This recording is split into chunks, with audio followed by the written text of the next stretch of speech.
Ésaïe chapitre 49, nous commençons au verset 1.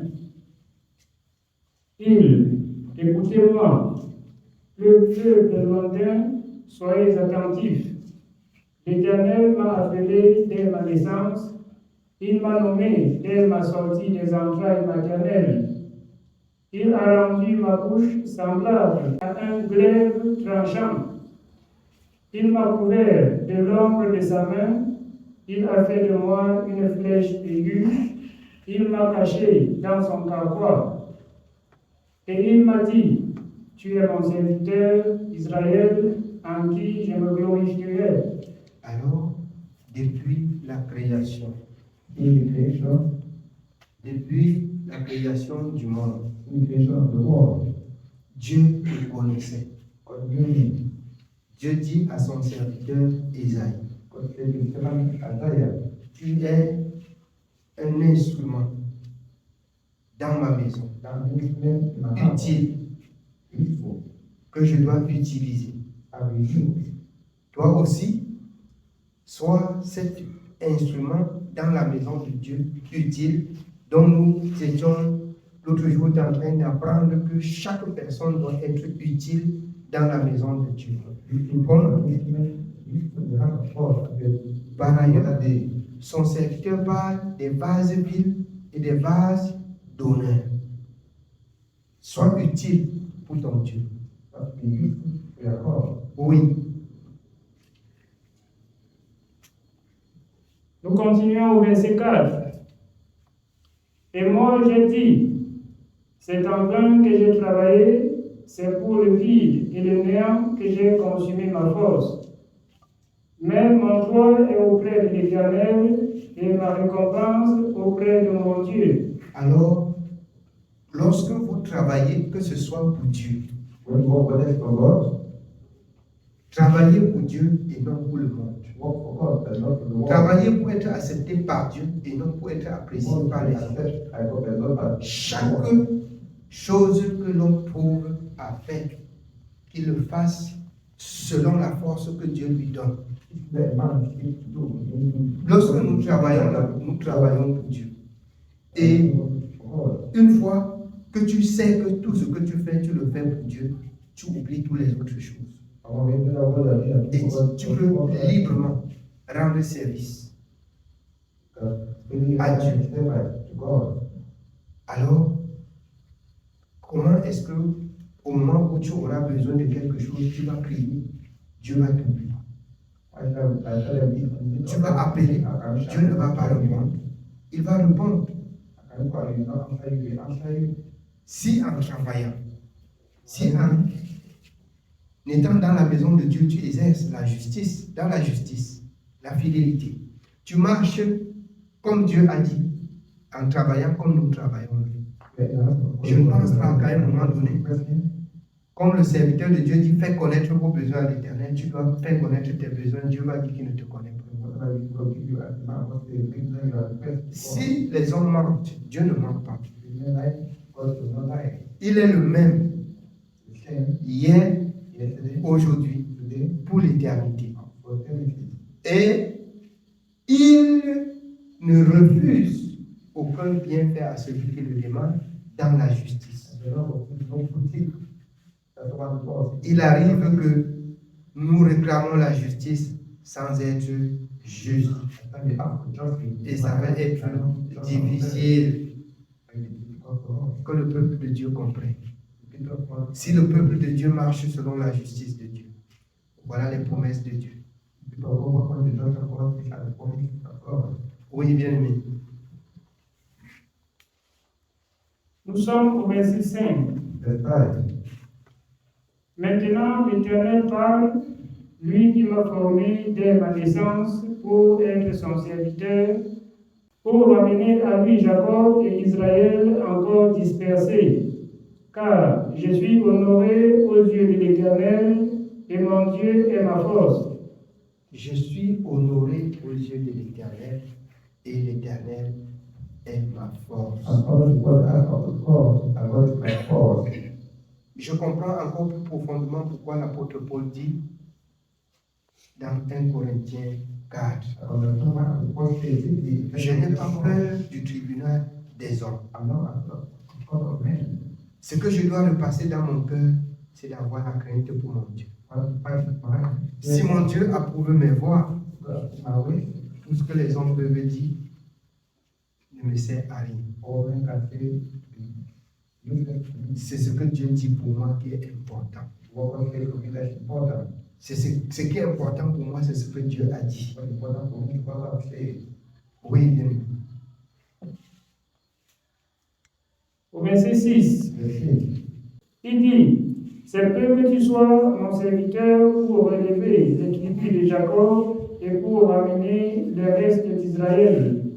Je t'établis pour être la lumière des nations, pour porter mon salut jusqu'aux extrémités de la terre. Ainsi parle l'Éternel, le Rédempteur, le Saint d'Israël, à celui qu'on méprise, qui est en horreur au peuple, à l'esclave des puissants. Des rois le verront et ils se lèveront, des princes et ils se prosterneront, à cause de l'Éternel qui est fidèle, du Saint d'Israël qui t'a choisi. Ainsi parle l'Éternel. Au temps de la grâce, je t'exaucerai, et au jour du salut, je te secouerai. Je te garderai et je t'établirai pour traiter alliance avec le peuple, pour relever le pays et pour distribuer les héritages désolés, pour dire aux captifs, sortez, et à ceux qui sont dans les ténèbres, paraissez. Ils paîtront sur les chemins et ils trouveront des pâturages sur tous les coteaux. Ils n'auront pas faim et ils n'auront pas soif. Alors, le peuple de Dieu comprend. Tu comprends quel rôle tu as dans la maison de Dieu. C'est de dire à ceux qui souffrent encore que Dieu a tant aimé le monde, il a envoyé Jésus-Christ. Pour mettre fin à ta souffrance, pour mettre fin à ta misère. Et il dit, tu n'auras plus faim.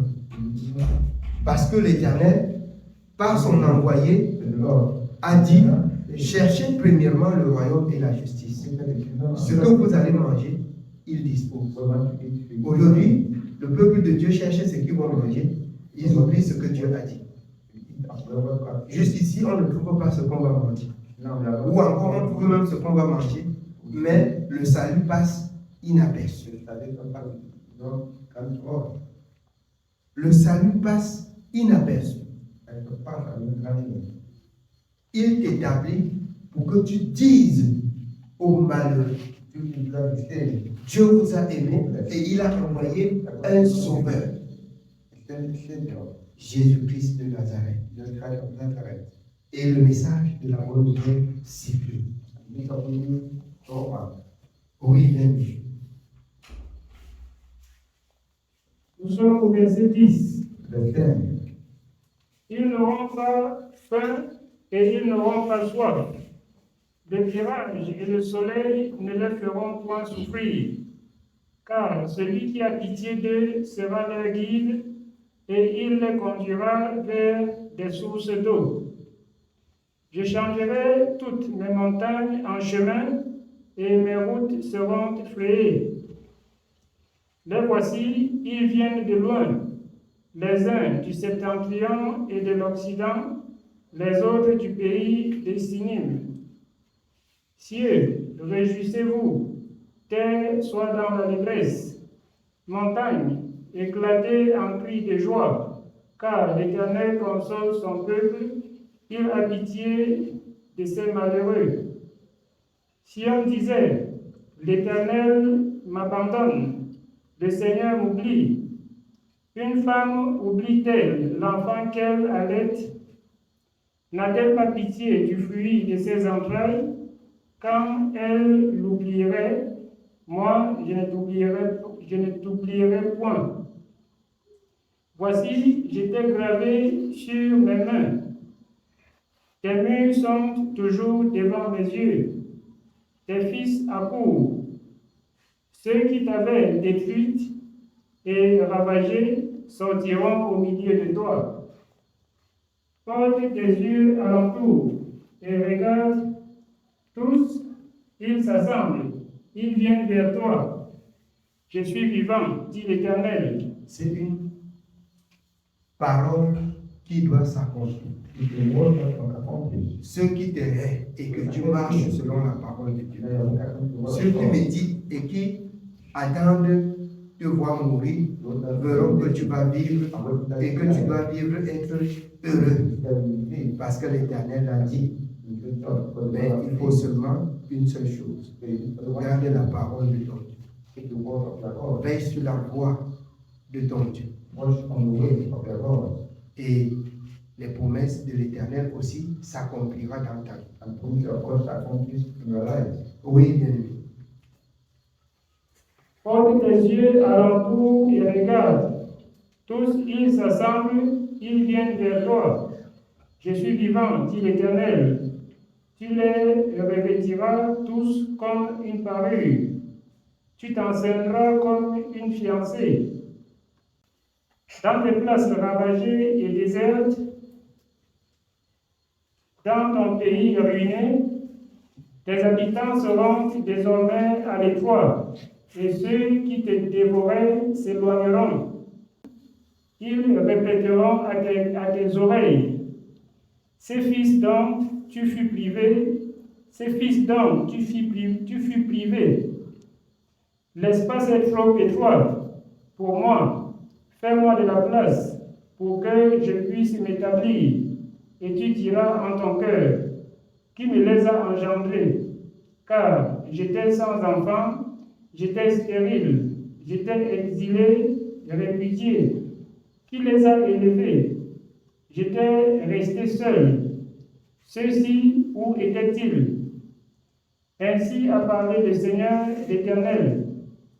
Voici, je lèverai ma main vers les nations, je dresserai ma bannière vers les peuples, et ils ramèneront tes fils entre leurs bras.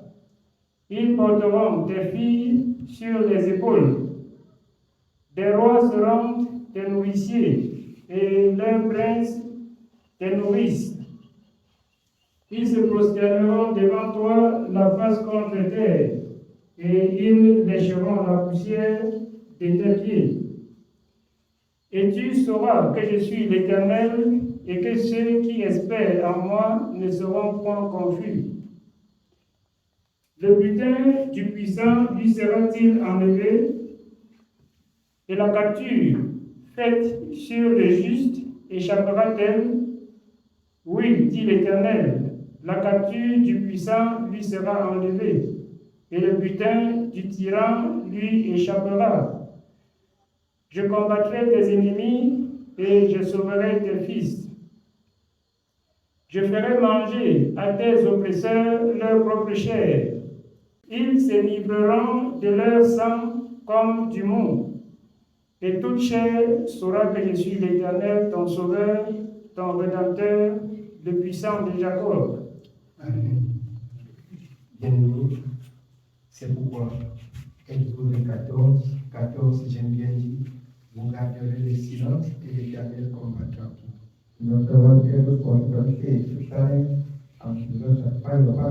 j'ai compris pourquoi le service de Dieu n'est pas le tiraillement. Si quelqu'un connaît, tu lui laisses. Si c'est l'ignorance et que c'est pour Dieu qu'on est en train de... Si c'est Dieu qu'on est en train de chercher, alors, comme l'apôtre Paul a dit, si quelqu'un a d'autres pensées, le Seigneur va l'éclairer. Parce que la pensée de la sainteté ne désire pas le mal de son prochain. C'est une chose certaine. La première des choses que les enfants de Dieu doivent savoir, c'est de ne jamais méditer ou désirer voir l'autre souffrir. C'est la première des choses que l'enfant de Dieu doit savoir. De ne pas se moquer de celui qui souffre. De ne pas désirer que l'un ou l'autre s'ouvre, qu'il soit ton ennemi ou qu'il soit ton proche. Le Seigneur nous appelle à la sanctification et non à la haine, à la paix et non à la destruction. Voilà comment Dieu se résume. C'est pourquoi dans Romains, il a dit aimer son prochain comme soi-même, c'est accomplir toute la loi et les prophètes. L'amour, elle prolonge, elle surpasse, elle empêche même Dieu de retourner sur certains de tes péchés quand ton cœur est plein d'amour. Mais quand ton cœur est plein de haine, dans le livre de Jérémie, elle réveille le souvenir de tes péchés même devant Dieu, afin que nous apprenions à connaître pourquoi Dieu tarde à dire au peuple et aux disciples, pour que le monde sache que vous êtes mes disciples. Aimez-vous ardemment les uns les autres. Voilà l'amour. L'amour qui fait disparaître le péché. Mais quand le cœur a toujours de la haine, quelqu'un passe, tu dis qu'il tombe là devant. Bien-aimé, c'est pour toi-même les pièges que tu tends. Qui creuse une fosse, il tombe. C'est pour toi-même. C'est pour ta perte, pour ta propre perte, ta perdition. Mais si tu désires que le Seigneur le garde, que le Seigneur le bénisse, que le Seigneur lui donne de comprendre, parce que là où il est, il n'a pas compris. C'est ce que Dieu recherche. Parce qu'en fait, si le Seigneur voudrait tenir compte de nos exemptions, de nos iniquités, de nos péchés, il ne devait pas envoyer Jésus. Même après que Jésus vient, on est dans la maison de Dieu avec toujours des cœurs enflés. Et Jésus trouve toujours des moyens de ramener ce cœur captif à l'obéissance de la parole. Qu'est-ce que nous voulons? Qu'est-ce que Dieu attend de nous? C'est que les cœurs soient convertis. C'est que les cœurs soient entièrement convertis. Vous avez cru, c'est vrai. Convertissez-vous. Amen. Que Dieu soit béni. C'est le message de ce soir. Amen.